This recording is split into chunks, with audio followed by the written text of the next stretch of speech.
সালামু আলাইকুম। ৪৫তম বিসিএস ৯০ দিনের প্রিলিমিনারি প্রস্তুতির ডে 10-এ আপনাদেরকে স্বাগত জানাচ্ছি।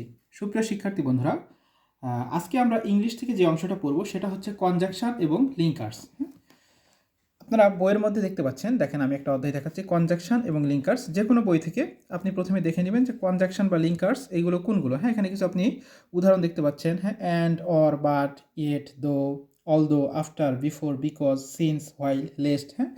তো এইগুলোরই একটু পরে গিয়ে দেখবেন যে এই যে লিঙ্কার্সগুলো আছে, দেখেন ইউজ অফ সাব লিঙ্কার্স, যেমন এখানে আছে অ্যান্ড এবং বাটের ব্যবহার।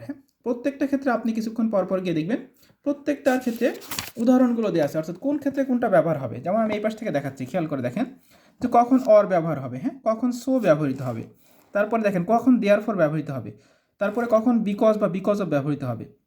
অর্থাৎ প্রথমেই আমরা যেই লিঙ্কার বা কনজাংশনগুলোর কথা বললাম সেগুলো কখন কোথায় কোনগুলো ব্যবহৃত হবে, কোনটা থাকলে কি হবে, অর্থগুলো বুঝে বুঝে এমসিকিউগুলো খুব ভালোভাবে প্র্যাকটিস করে ফেলবেন। আমি সবগুলো দেখালাম না, আমি প্রথমে যে উদাহরণগুলো দেখলাম, তো আপনারা খেয়াল করে দেখবেন যে কোনো বইয়ের মধ্যে এই উদাহরণ সংবলিত সবগুলোরই কিন্তু কি প্রয়োগগুলো দেওয়া আছে। এখানে এমসিকিউ আকারে দেওয়া আছে, দেখেন এখানে ফর দেওয়া আছে, ইনস্পাইট অফ বা ডিসপাইট কখন বসবে। এরকম যতগুলো কনজাংশন বা লিঙ্কার আছে এগুলো কিন্তু আমাদেরকে আগে পড়তে হবে যে এটা কোনটা থাকলে কি হবে, ফর কেন হয়, এবং সাথে সাথে অর্থটা বুঝে এমসিকিউগুলো পড়ে ফেলবো। এটা শুধুমাত্র যে আমাদের এখানে কাজে আসবে তা কিন্তু না, আমরা পরবর্তীতে অন্যান্য বিভিন্ন অংশ পড়তে গিয়ে কিন্তু এগুলো আমাদের কাজে আসবে। আপনি right form of the verbs করতে যান, আপনি সেন্টেন্স পড়তে যান, কম্পাউন্ড সেন্টেন্স পড়তে গেলেন, বা ট্রান্সফরমেশন পড়তে গেলেন, বিভিন্ন অংশে এই অংশগুলো কিন্তু আমাদের পরবর্তীতে কাজে আসবে। এই জন্য এখান থেকে যে রুলগুলো আছে বা যে নিয়মগুলো আছে, বিশেষ করে অর্থটা বুঝে আমরা পুরোটা খুব ভালোভাবে এমসিকিউগুলো পড়ে ফেলবো। তাহলে এইটা গেল হচ্ছে কি কনজাংশন এবং লিঙ্কার্স। এরপরে দেখেন ম্যাথের ক্ষেত্রে আছে হচ্ছে বিন্যাস। তো আপনারা জানেন বিন্যাস এবং সমাবেশ। অনেকের কাছে এই বিষয়টা একটু জটিল মনে হয়, বিন্যাস এবং সমাবেশ এটা অনেকের কাছে একটু জটিল মনে হয়। তো পরীক্ষায় দেখবেন বিসিএস প্রিলিমিনারিতে নর্মালি সমাবেশ থেকে পরীক্ষায় প্রশ্ন বেশি আসে, তবে আমাদের দুটোই করতে হবে, যে কোনো সময় পরীক্ষায় চলে আসতে পারে। তো আমাদের প্রথমেই যেটা মাথায় রাখতে হবে, আগে খেয়াল করতে হবে যে বিন্যাস এবং সমাবেশের মূল পার্থক্যটা কি, অর্থাৎ কোনটা থাকলে বিন্যাস হবে, কোনটা থাকলে সমাবেশ হবে। আগে আমাদের এইটা খুব ভালোভাবে বুঝতে হবে, কোনটা থাকলে বিন্যাস হবে এবং কোনটা থাকলে সমাবেশ হবে। শব্দ গঠন এইটা কি, তারপরে কমিটি গঠন এইটা কি, এইগুলো আগে ভালোভাবে বুঝতে হবে, বিন্যাস কোনটা সমাবেশ কোনটা। তারপরে আপনারা করতে গেলে দেখবেন এখানে প্রথমে আসবে কিছু সূত্র, যেমন হচ্ছে এনপিআর, এইটা কখন হবে, এনসিআর এইটা কখন হবে, তারপরে ফ্যাক্টোরিয়াল মানে কি, এই সূত্রগুলো একটু দেখতে হবে। তারপরে আপনি বিন্যাসের অঙ্কই করতে যান বা সমাবেশের অঙ্ক করতে যান, কিছু টাইপ খুঁজে পাবেন। যদি অনেকের কাছে এটা একটু সমস্যা হয় যে আমরা বিন্যাস সমাবেশটা অনেকের কাছে খুব কঠিন মনে হয়, বা আমরা পূর্বে থেকে সবাই বিন্যাস সমাবেশ করে আসি না, যদি এরকম কারো কাছে কঠিন মনে হয় তাহলে আপনারা যে কোনো একটা ডাইজেস্ট থেকে দেখে নিতে পারেন, যে বিগত বছরগুলোতে কোন প্রশ্নগুলো, মানে প্রশ্নগুলোর টাইপ কেমন ছিল বা কোনগুলো পরীক্ষায় বেশি বেশি আসছে। আপনি যদি বেশি না করতে চান তাহলে ওই অংশগুলো অন্তত সমাধান করে যাবেন, তবে একবারে বাদ দিয়ে যাওয়াটা ঠিক হবে না।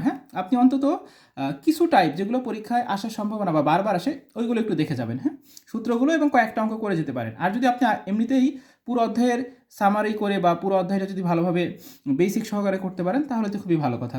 আর কম্পিউটার, কম্পিউটারের আজকের অংশে থাকছে দেখেন কম্পিউটার পেরিফেরালস। এর মধ্যে বিশেষ করে যেটা সেটা হচ্ছে ইনপুট এবং আউটপুট ডিভাইস। এইটা পরীক্ষার জন্য খুবই খুবই খুবই গুরুত্বপূর্ণ। পরীক্ষায় এরকম প্রশ্ন আসে, নিচের কোনটি ইনপুট ডিভাইস, নিচের কোনটি আউটপুট ডিভাইস, নিচের কোনটি ইনপুট ডিভাইস নয়, আউটপুট ডিভাইস নয়, অথবা নিচের কোনটি একই সাথে ইনপুট এবং আউটপুট ডিভাইস। এইরকম একটা প্রশ্ন পরীক্ষায় আমরা প্রায় আসতে দেখি। এখন দেখেন আমরা ইনপুট ডিভাইস বা আউটপুট ডিভাইস এখান থেকে আমরা কি করতে পারি সেটা একটু আমি বই থেকে দেখানোর চেষ্টা করছি। আমি একটা ডাইজেস্ট থেকে দেখাচ্ছি, মূলত খেয়াল করে দেখেন কম্পিউটার পেরিফেরালস ইনপুট ও আউটপুট ডিভাইস সমূহ। প্রথমে আপনাদেরকে যে কাজটা করতে হবে, যতগুলো ইনপুট ডিভাইস বা আউটপুট ডিভাইস বা যেগুলো ইনপুট এবং আউটপুট উভয় হিসেবে ব্যবহৃত হয় সবগুলোর নাম আমাদেরকে খুব ভালোভাবে পড়ে ফেলতে হবে। তারপরে কিছু কিছু ইনপুট এবং কিছু কিছু আউটপুট ডিভাইস যেগুলোর একটু বিস্তারিত পড়তে হবে। এগুলো একটু পরীক্ষার জন্য বেশি গুরুত্বপূর্ণ, যেমন কিবোর্ড আপনারা এখানে দেখতে পাচ্ছেন। অনেকগুলো কি আছে, শর্টকাট কি, কোন কন্ট্রোল প্লাস এস চাপলে কি হয়, এগুলো একটু পড়ে ফেলবেন কোনটার ক্ষেত্রে কি। বিশেষ করে এখানে দেখুন বিভিন্ন ধরনের ফাংশন কি আছে, ফাংশন কি আছে 12টা, F1 থেকে F12, কোনটার কাজ কি, আমরা এই ছকটা একটু পড়ে ফেলবো। তারপরে দেখেন এরকম প্রত্যেকটা এরকম যে ইনপুট ডিভাইসগুলো আছে সবগুলো সম্পর্কে সংক্ষেপে একটু একটু করে বলা আছে। এখানে যে ওএমআর, ওসিআর এবং এমআইসিআর এইটা পরীক্ষার জন্য তুলনামূলক বেশি গুরুত্বপূর্ণ, পরীক্ষায় এই অংশ থেকে প্রায় কিন্তু পরীক্ষায় প্রশ্ন আসে। তারপরে যে দেখেন স্ক্যানার, ডিজিটাইজার, এগুলো থেকে সংক্ষিপ্ত আকারে 1 লাইন 2 লাইন করে লেখা আছে, কি বলা আছে সেটা একটু পড়ে ফেলতে পারেন। অনুরূপভাবে পড়বেন হচ্ছে আউটপুট ডিভাইসের নামগুলো।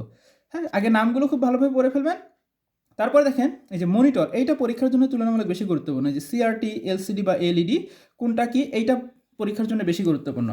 তারপরে এই পাশের অংশে খেয়াল করে দেখেন প্রিন্টার সম্পর্কে লেখা আছে। হ্যাঁ, একটা হচ্ছে কি বললাম আমরা মনিটর, আরেকটা অংশ হচ্ছে প্রিন্টার। এই প্রিন্টারটা মনিটর এবং প্রিন্টার, আরেকটা নিচের দিকে গেলে দেখতে পাবেন প্লটার। হ্যাঁ, এই অংশগুলো তুলনামূলক আউটপুট ডিভাইস থেকে বেশি গুরুত্বপূর্ণ। হ্যাঁ, তারপরে পেয়ার করে দেখবেন যে ইনপুট এবং আউটপুট ডিভাইস উভয় হিসেবে ব্যবহৃত কোন অংশগুলো।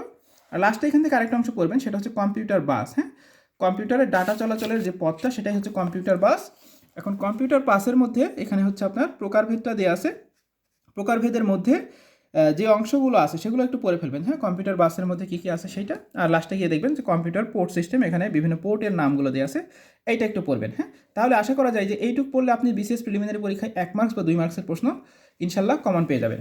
তো আমরা কি দেখলাম, যে আমরা যেটা দেখলাম যে ডে 10-এর আমরা কি ইংলিশ থেকে পড়তেছি কনজাকশন এবং লিঙ্কার্স, ম্যাথ থেকে হচ্ছে বিন্যাস, তবে সমাবেশের সাথে পার্থক্য করে অবশ্যই পড়ব, এবং কম্পিউটারের ক্ষেত্রে পেরিফেরালস অংশগুলো, ইনপুট এবং আউটপুট ডিভাইসের নামগুলো অবশ্যই, কিছু কিছু ক্ষেত্রে ইনপুট এবং আউটপুট ডিভাইসের একটু বিস্তারিত, এবং কম্পিউটার বাস এবং পোর্ট সিস্টেমগুলো। হ্যাঁ, তাহলে আশা করা যায় আজকের ক্লাস থেকে আমরা বিসিএস প্রিলিমিনারি পরীক্ষায় হয়তোবা 1 মার্কস বা 2 মার্কস ইজিলি কমন পেয়ে যাব। তো সুপ্রিয় শিক্ষার্থী বন্ধুরা, আজকের মতো এখানে শেষ করছি। ধন্যবাদ সবাইকে। আসসালামু আলাইকুম।